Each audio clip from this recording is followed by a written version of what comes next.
She was 57 years old, and she had just signed her name to the end of 31 years.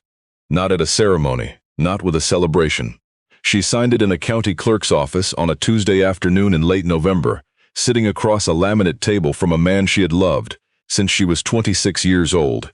And when it was done, her husband of 3 decades stood up, put on his coat, and walked out through the glass doors without looking back. The clerk, a young woman with reading glasses pushed up on her forehead, handed Willa a copy of the paperwork in a manila envelope and said, in a voice that was not unkind but had said this 10,000 times, that she was free to go. Free. That was the word they used. Willa Tatum drove home, to the house that was no longer her house, not after January, when the sale would finalize and the proceeds would be split down the middle, and sat in the driveway for a long time with the engine off. The November trees were bare. The yard she had raked every fall for 31 years was covered in leaves no one had touched. She had planted the dogwood by the mailbox herself, in the second spring of their marriage, when she still believed that planting something was a promise about the future. She was not going to cry in the driveway. She had done enough of that. Inside, she made a cup of tea she did not drink and stood at the kitchen window, looking out at the backyard where her daughter had learned to ride a bicycle, where they had buried 2 dogs, where her husband, her ex-husband, she corrected herself. The words strange and too sharp in her mouth, had once built a garden bed out of cedar planks and then never planted anything in it, and she had planted it herself, because that was the shape their marriage had taken. She now understood. She planted things and he moved on to the next project. Her name was Willa Tatum, and she was 57 years old, and she had been a middle school art teacher in Clarksburg, West Virginia for 24 years. She had a daughter in Columbus, and a sister in Pittsburgh, and a checking account with $412 in it, because the joint account had been carefully drained, to half, in the months before the papers were filed, in that slow and practiced way that a person who has already decided empties a shared life before the other one knows what is happening. And somewhere in the hill country of eastern Kentucky, in a town she had not thought about in 22 years, in a house that had been locked up since her mother's death, and which no one had been inside since then, was something that a lawyer had called her about twice in the past year, and which she had put off dealing with because she had believed she had time, believed she had a life too full of other things to go back to a place she had spent most of her adult years putting behind her. She did not know yet what was waiting for her in that house, but she was out of things to put in front of it. If this is your first time here, welcome to Grand Stories. We tell the quiet ones, the ones that don't make the news, the ones that happen in kitchens and courtrooms and old houses on the back roads of America, where ordinary people find out they were never as ordinary as they believed. If a story like this one means something to you, take 1 second and subscribe, and tell us in the comments where you're listening from. We have listeners in places we never expected, and every single one of you is the reason we keep telling these stories. Now, let's go back to Willa. Willa Tatum had grown up in Harlan County, Kentucky, in a house her grandfather had built from salvaged lumber in 1947, on a dirt road that curved up along the side of a ridge and dead-ended at the tree line. Her mother, Cora, had been a practical woman, practical the way mountain people get when practicality is what stands between them and the cold, and her father had died when Willa was 9, a mining accident, the kind that leaves a family with condolences and not much else. After that it had been Cora and Willa in that house on the ridge, and Cora's sister Bet coming over on Sundays, and the general understanding that certain things were not spoken of, and certain rooms were not gone into, and certain drawers were not opened. Willa had never known quite what to do with the weight of that house. She had left for college at 18 and not moved back, and the years had folded over the distance, until Clarksburg felt like home, and Harlan felt like a country she had once visited, and half remembered. She had married Douglas Tatum at 26, taught art to 12-year-olds for almost a quarter century, raised her daughter Becca in a house with a dogwood by the mailbox, and told herself that she had made something clean and steady out of a childhood that had never been either. Cora had died 2 years ago, quickly the way practical women sometimes go. A stroke in the night, the house locked behind her, the lawyer calling in the morning. The lawyer's name was Seb Cordell, a patient, soft-spoken man who had handled Cora's affairs for decades, and he had told Willa that there were some things in the house she ought to come and see in person. Nothing urgent, he said. Whenever she was ready. She had not been ready, and then Douglas had left, and the house she had planted things in was being sold in January, and she was 57 years old with $412, and a manila envelope on the kitchen counter, and she understood that ready was a condition she was no longer going to have the luxury of waiting for. She packed a bag on a Wednesday evening. She drove the 4 hours south into the mountains in the dark. She had not been back to Harlan County in 11 years, not since the last Christmas Cora would allow visitors, and the road up the ridge in the November night was narrower than she remembered, the trees pressing in on both sides, bare-branched and black against the pale sky.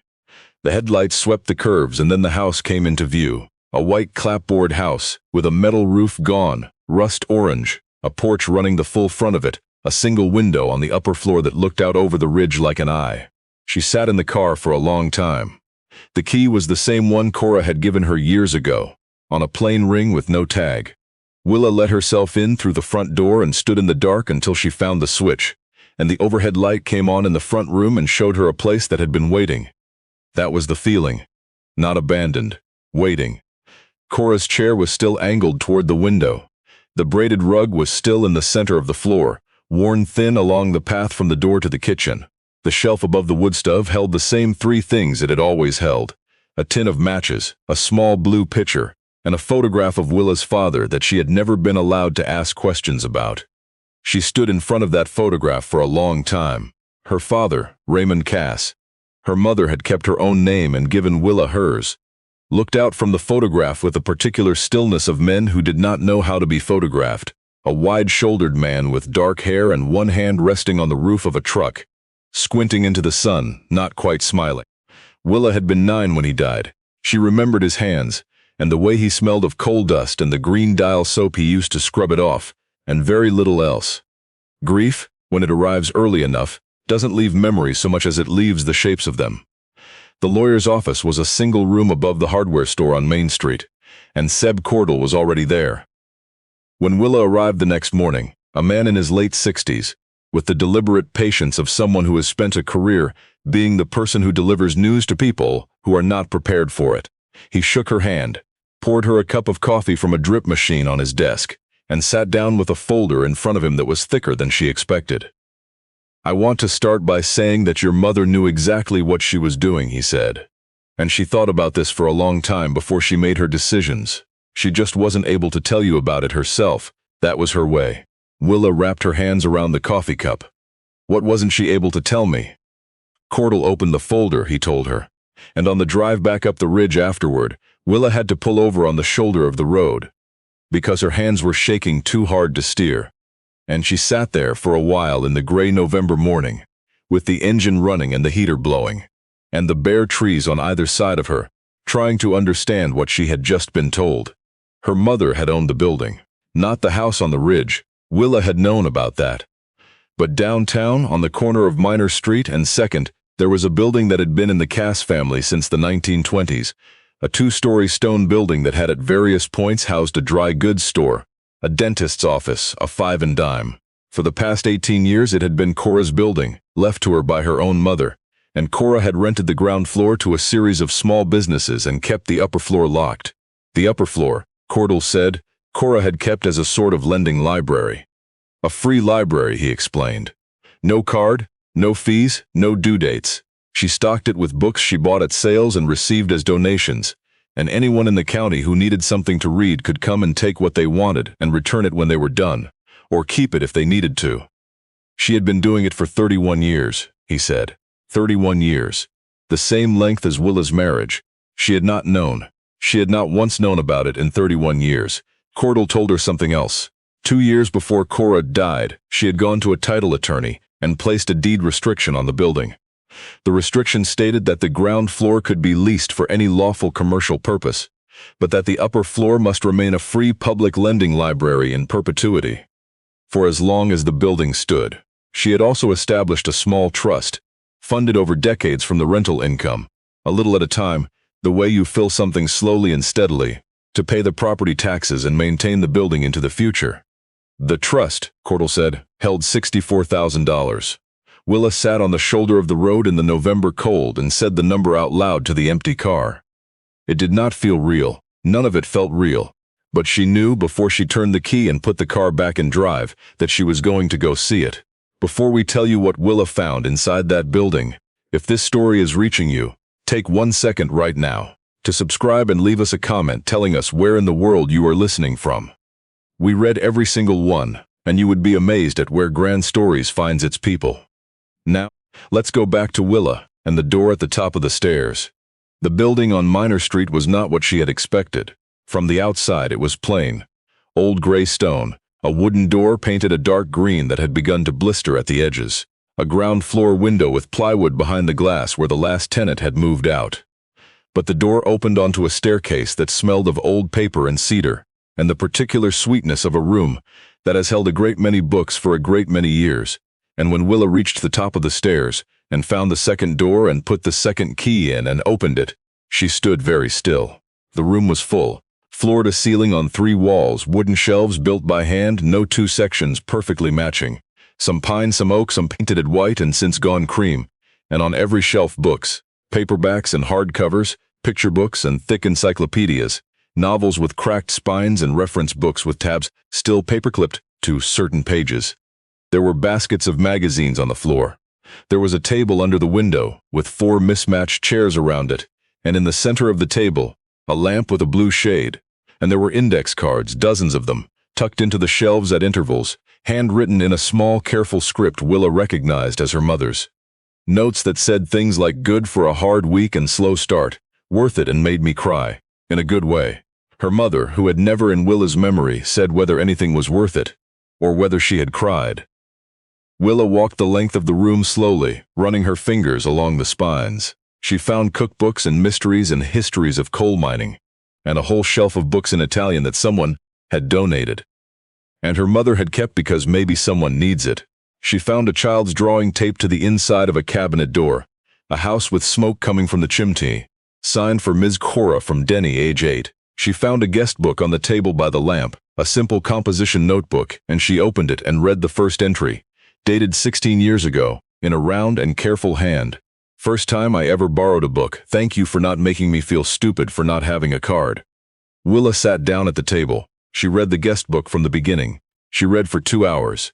Page after careful page of names she did not know, most of them just first names or initials, and short notes in a dozen different handwritings. Some were only a word or two. Thank you, God bless, came back. Some were longer. A woman who wrote that she had read her way through the cancer, 1 book a week for a year, because it was the only thing that got her out of her own head. A man who wrote that he'd been out of work for 8 months, and the library had given him something to do with his hands and his mind that wasn't just waiting. A teenage girl who had written 4 pages about a book she had found on the shelf. A novel about a girl who ran away and came back changed, and how it had made her feel for the first time like someone had written something just for her, even though the book was 40 years old and had been published before her mother was born. And here and there, between the entries, were responses in her mother's hand, small, careful notes. Glad you came back. Try the blue shelf next. There's another one you might like. 3rd row from the bottom, far left. Cora had been in conversation with all of them.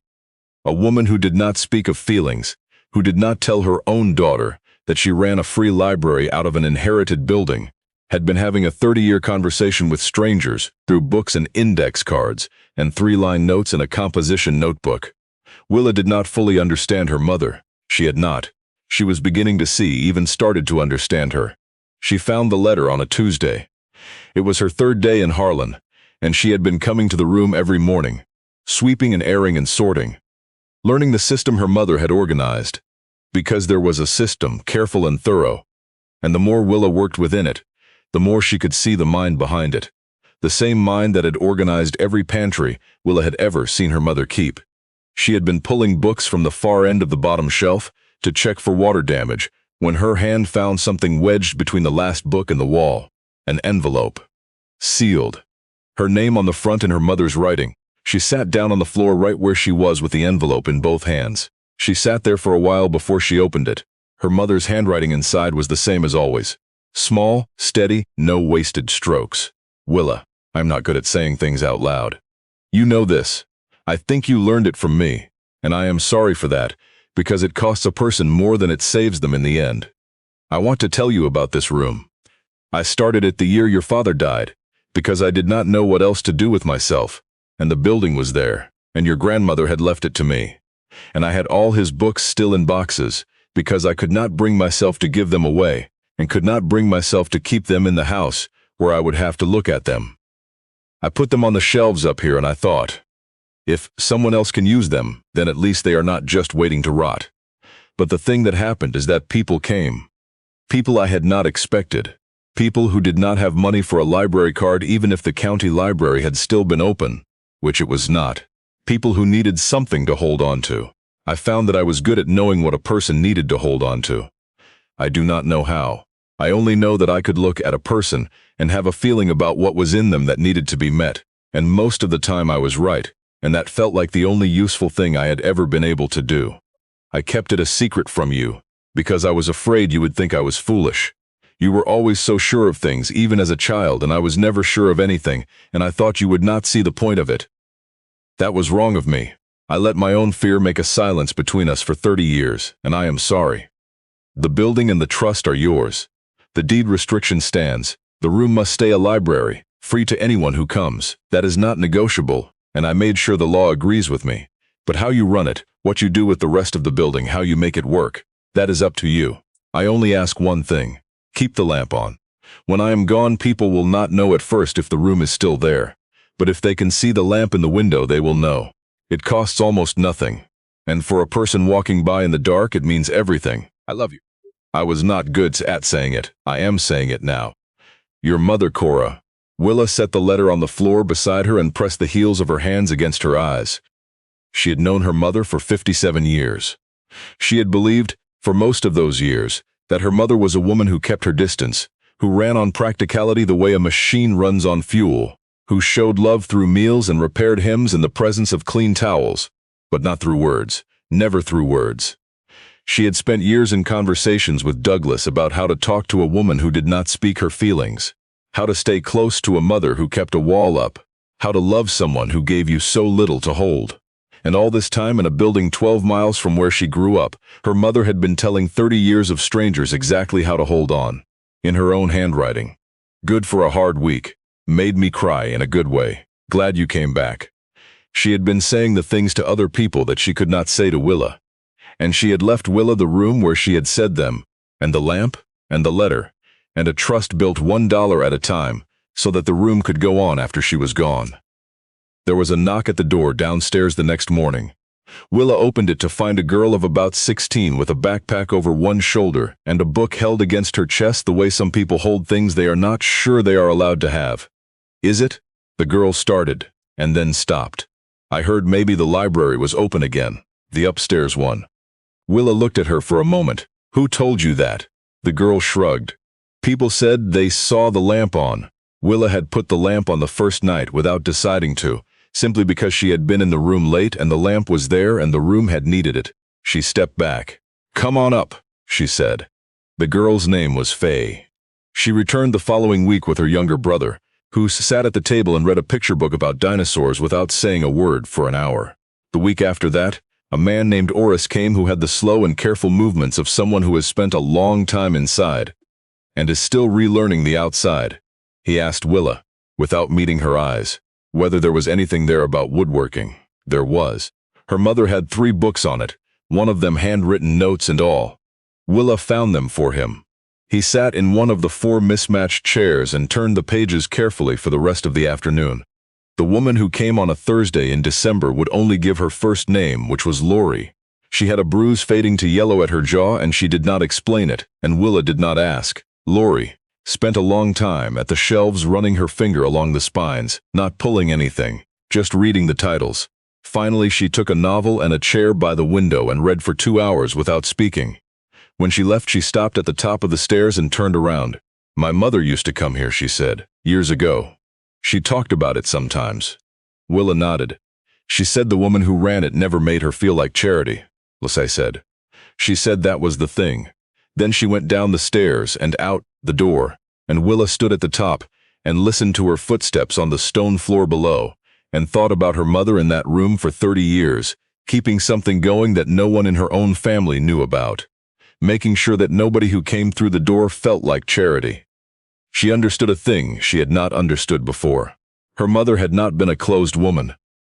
Her mother had been a woman whose particular language was the one Willa had never learned to speak. The language of a room kept open, of a lamp in a window, of a note on an index card that said good for a hard week. Willa had spent her whole life believing the silence between them was a locked door. But the door had been open. She simply had not known where it was. Then the letter arrived.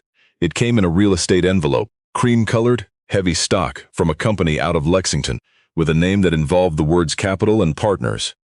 The letter inside was 2 pages, professionally printed, and it informed Willa that her building on the corner of Minor and 2nd was located in a county enterprise zone under newly revised Kentucky development statutes, that the current property was, by their assessment, significantly underutilized, and that Garvey Capital Partners was prepared to offer her $110,000 for the property cash. Quick close. $110,000. Willa stood in the downstairs room with the letter in her hand and thought about $412. She thought about the house being sold in January. She thought about a checking account and an envelope and a driveway she had sat in for a very long time. $110,000 was enough to start over. It was enough to find an apartment somewhere, buy some time, not be afraid of the mail for a while. She called Seb Cordell. "I've heard of Garvey," she said, after she'd read him the letter. "They buy up old buildings in enterprise zones. They get tax credits for redevelopment. Sometimes they restore them. Sometimes they tear them down and put up something that qualifies for the credit regardless." "They'd tear it down?" "I don't know that, but I'd want to know more about the plan before I signed anything. More importantly, Willa," he paused, "your mother's deed restriction. You understand what that means for them?" She understood. A building that must contain a free public library on the upper floor in perpetuity is not a building that redevelops easily. Any buyer takes on that restriction. No getting around it. "Then why are they offering $110,000 for it?" she asked. "That," Cordell said slowly, "is the question I would want answered." He found the answer inside a week, with some help from a property attorney in Lexington he trusted. It was not the building Garvey Capital Partners wanted. It was the building's footprint on the parcel. The corner lot, under the revised enterprise zone statute, qualified for a development credit worth nearly 4 times the purchase price if a new structure of a certain kind were built on the site. The plan, as far as Cordell's contact could determine, was to acquire the property, apply for demolition on the grounds of structural concerns, which could be manufactured, given enough time and the right inspector, and build a mixed-use commercial structure that would generate the tax credit and a rental income stream thereafter. The deed restriction was a problem they believed they could argue around. There were legal strategies. There were ways to challenge the validity of a deed restriction placed by a non-attorney on the grounds of procedural irregularity. It was not a guarantee, but they were willing to bet on it. They were betting, Willa understood, that she did not know any of this. They were betting that she was a woman alone, newly untethered, with limited resources and limited legal knowledge, who would see a large number and be grateful. She had cleaned up rooms after other people her whole life, in her house, in her classroom, in her marriage. She knew the difference between a room that had been left clean and a room that someone had tried to make look clean. This letter was the second kind. On a Thursday morning 2 weeks before Christmas, a man named Stokes arrived at the building. He wore a good coat and carried a leather portfolio, and introduced himself as a representative of Garvey Capital Partners, with a handshake that was calibrated to convey confidence. He was prepared, he said, to discuss the offer in person and to address any concerns Willa might have. She had brewed a pot of coffee upstairs in the room. She invited him up. He looked around at the shelves, at the mismatched chairs, at the composition notebooks and the index cards, and he did a good job of not showing what he thought of it, but not good enough. She poured him coffee. She let him say his piece about the opportunity, about the development zone, about how a woman in her position ought to have options, about how a property like this, with its complications, was really more of a burden than an asset, wasn't it? And didn't she want to simplify her life? Then she said, "Tell me what you plan to do with the building," he said. "Redevelop it into something the community can really use," she said. "The deed restriction requires a free lending library on the upper floor. Are you prepared to maintain that?" A pause. Calibrated. "There are some legal questions around the restriction that our attorneys believe can be addressed. Your attorneys believe they can void my mother's deed restriction. Another pause, smaller. They believe there are avenues worth exploring. Willa set down her coffee cup. Mr. Stokes, she said, I grew up in this county. I watched what happened to it when the things that held it together were bought and torn down, and replaced with things that made money for people somewhere else. I watched the library close. I watched the diner close, and the hardware store close, and the music store close, and the movie house close. And I watched this community get smaller and quieter and harder. And I watched the people who were left try to make do with less every year. My mother kept this room open for 30 years with her own money, so that anyone in this county who needed a book could have one without asking permission or proving they deserved it. She saved $64,000, one rental check at a time, to make sure it could keep going after she was gone. And you came here with a leather portfolio and a good coat to tell me that your attorneys believe there are avenues worth exploring when it comes to undoing what she did. She stood up. The building is not for sale. It was not for sale before you sent the letter, and it is not for sale now. You can take your offer back to Lexington and find another corner lot. This one has been spoken for. Stokes looked at her for a moment in the particular way of a man who has been told no, in a room that smells like old books by a woman who has nothing left to lose, which is to say he looked at her and understood, maybe for the first time, that he had badly miscalculated what kind of person he was dealing with. He picked up his portfolio. He went down the stairs. The front door opened and closed, and his footsteps went away on the sidewalk outside, and Willa stood at the window and watched his car pull out from the curb and drive away up Minor Street until she could not see it anymore. Then she sat down at the table under the lamp. She opened the composition notebook to the next blank page, and she wrote the date, and then she wrote, "For anyone who needs it. You don't have to ask. You don't have to prove anything. Take what you need and come back when you can." She thought about her mother sitting in this room for 30 years, writing index cards and notes in composition notebooks and letters she did not know how to send. And she understood that she had not driven 4 hours south to deal with a piece of inherited property. She had come to the place that had been kept for her, built and tended and protected by a woman who could not say the things she needed to say any other way.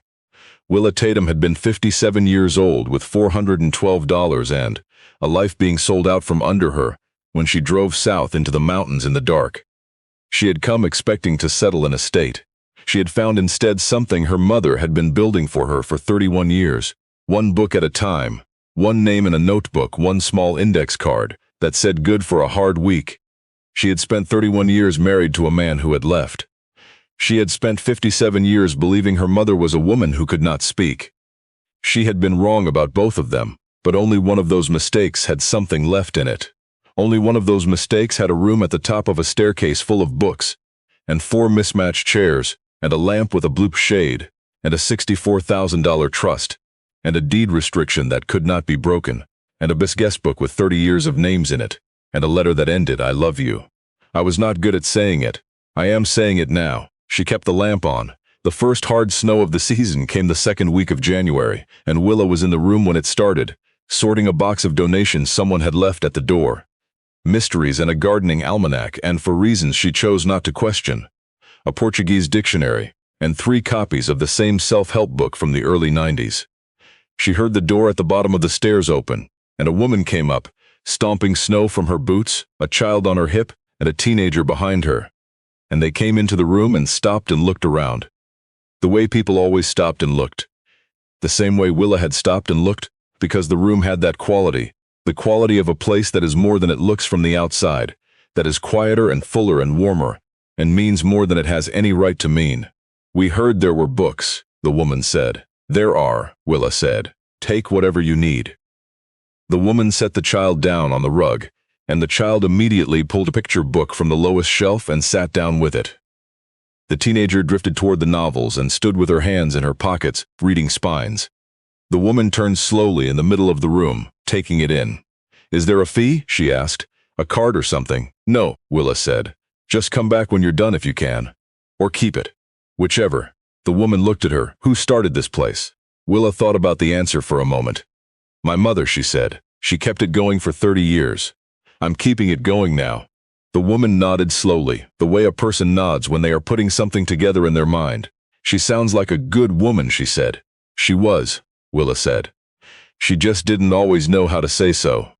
The snow came down past the window all morning, and the lamp burned blue and warm in the room, and the child on the rug turned pages without looking up, and the teenager found something on the shelf that made her breath catch. That small visible pause that happens when a sentence finds the right person, and Willa sat at the table and did not think about January, or about Douglas, or about the dogwood by the mailbox that was someone else's problem now, and she felt the thing her mother had described in the letter. The only useful thing, the feeling of looking at a person and knowing what they needed to hold on to. She had her mother's eye for it.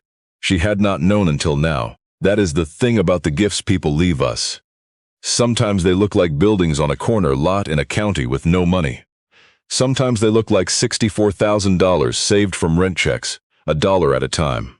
Sometimes they look like a room full of other people's books and 4 mismatched chairs, and an index card that says good for a hard week in your mother's handwriting.